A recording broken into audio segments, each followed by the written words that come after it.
Hello everyone, welcome back to our channel Bansiwal Institute for Life Science. Hello दोस्तों, नमस्कार। My self Suraj Kumar Meena.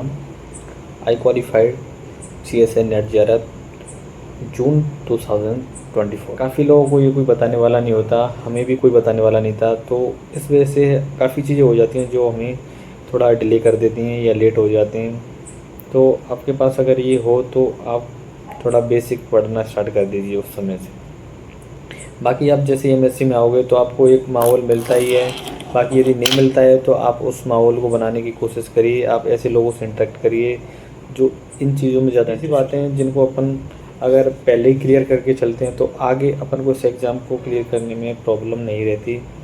तो इन बातों का ध्यान रखना होता है, बाकी सारी चीज़ें हो जाती हैं। दूसरी चीज़ है लैंग्वेज।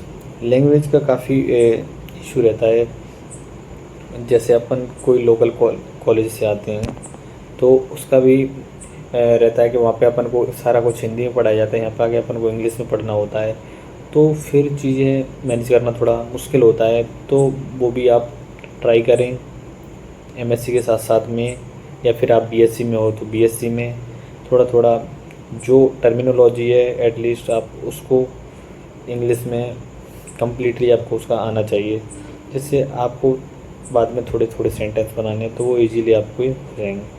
तो इन चीज़ों पर भी आप फोकस कीजिए, आप इंग्लिश में ही तैयारी कीजिए, यही ज़्यादा बेहतर है। उसकी हिंदी इतनी शुद्ध, इतनी ज़्यादा होती है कि मतलब वो बिल्कुल भी समझ में नहीं आती। तो आप कोशिश करिए बाइलिंगुअल पढ़िए और उसको और अच्छे से अंडरस्टैंड करिए। तीसरी बात है कि अब इसको स्टार्ट कैसे करोगे, तो अपने जैसे लोगों के साथ कनेक्ट रहिए जो इस फील्ड में जुड़े हुए हैं उनको, और अपने MSc के साथ मैनेज करिए। MSc में जो भी आपके पेपर्स हैं उनके अकॉर्डिंग आप उनको मैनेज करिए, उस तरीके से तैयारी कीजिए जिससे आपकी MSc की भी तैयारी हो। ये मेरी प्लानिंग थी या मेरी स्ट्रेटजी थी कि MSc में मैं उन्हीं यूनिट्स को टारगेट करूं जो मेरे नेट में हैं। तो इससे होता क्या है कि एक अपन को उसमें अच्छी परफॉर्मेंस भी मिलती है, साथ में अपना नेट JRF जो भी है तो उसमें भी अपन को फ़ायदा मिलता है, उससे दोनों चीज़ें मैनेज हो जाती हैं। तीसरी बात आती है क्वेश्चन में उसके रिगार्डिंग तैयारी करनी है, तो अपने बेसिक्स को स्ट्रॉन्ग रखिए, क्योंकि बिना बेसिक्स के भी ये होना थोड़ा मुश्किल हो जाता है। और थोड़ा सिली मिस्टेक, जो सिली मिस्टेक्स होती हैं, जैसे ही अपन क्वेश्चन को पढ़ते हैं तो अपन से उसकी जो मीनिंग है वो गलत निकाल लेते हैं कभी कभी, क्या होता है। तो ये जो सिली मिस्टेक है ना, आप इनको निकाल लीजिए। मेरे साथ क्या हुआ कि मैं 3 अटैम्प्ट से मेरा सही नहीं बैठा, मुझे लगा कि यार कुछ प्लानिंग चेंज की जाए, तो मेरे से सिली मिस्टेक्स हो रही थी। तो उसके लिए मेरी क्या स्ट्रेटजी थी मैं आपको बताऊं कि मैंने सोचा अपन उन क्वेश्चंस को टारगेट करते हैं सी पार्ट में जो मैथमेटिकल हैं। आई मीन क्वेश्चन टाइप में आते हैं जिसमें थोड़ा बहुत कैलकुलेशन का होता है। उसमें होता क्या है कि जो आपका रिज़ल्ट है, आई मीन आप जो कैलकुलेशन करोगे, जो आपका रिजल्ट आएगा वो आपके सामने आएगा, तो आपकी उस पर रिलायबिलिटी बढ़ जाती है। तो मैं तो ये यही कहूँगा कि अगर आपका दो का क्वेश्चन का ऊपर नीचे हो रहा है सी पार्ट में, तो आप उन क्वेश्चंस को टारगेट कीजिए मैथमेटिकल फार्मूला बेस्ड होते हैं, तो उनसे ज़्यादा उम्मीद लगाएं। इसका सिलेबस काफ़ी लेंथी है, इतना ईजी भी नहीं है कि लोग आपको कह देते हैं कि मैंने इसको न 6 महीने में ऐसे कर लिया वैसे कर लिया, या 3 महीने में या 15 दिन में। ये सब बहकावे वाली बातें हैं, इन बातों में बिल्कुल भी ना आएँ, क्योंकि ऐसा कुछ भी नहीं है। इसका सिलेबस ही इतना है कि आप अच्छे से पढ़ोगे तो 6 महीने में आप इसके नोट्स ही बना पाओगे। यदि आप नोट्स ही नोट्स बना रहे हो ना, तो आप नोट्स ही बना पाओगे, बाकी मुश्किल है 6 महीने में भी आप नहीं बना सकते।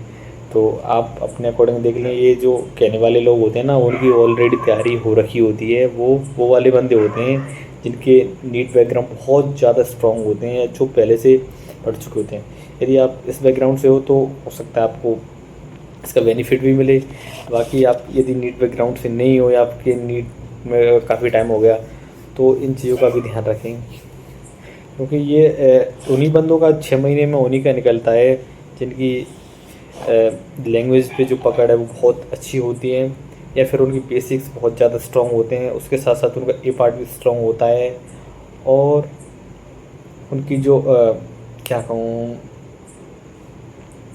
उनकी पहले से पढ़ाई हो रखी होती है और वो पहले से इस चीज़ से अवेयर रहते हैं। वो एक मतलब बहाना बनाते हैं ऐसे मान लो, या फिर कुछ भी कह लो, बाकी वो स्मार्ट होते हैं, ऐसी बात नहीं है।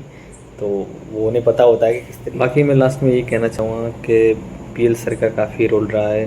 उन्होंने उन छोटी छोटी बारीक बारीक चीज़ों पे अच्छे से काम किया है और करवाया है, तो उससे हमें काफ़ी फ़ायदा मिला है। उनकी हर एक एफ़र्ट्स हमारे लिए वैल्यूबल है और अच्छा लगता है।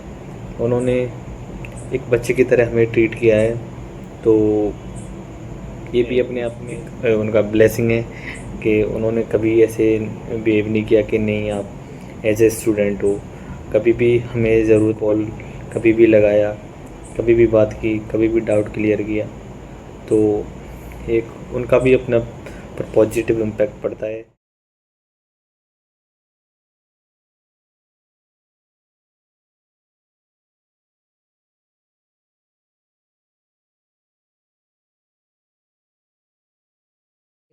सिलेबस की detailed recorded classes, previous year question papers, PYQ based test और उन टेस्ट के डिटेल्ड एक्सप्लेनेशन वीडियोस।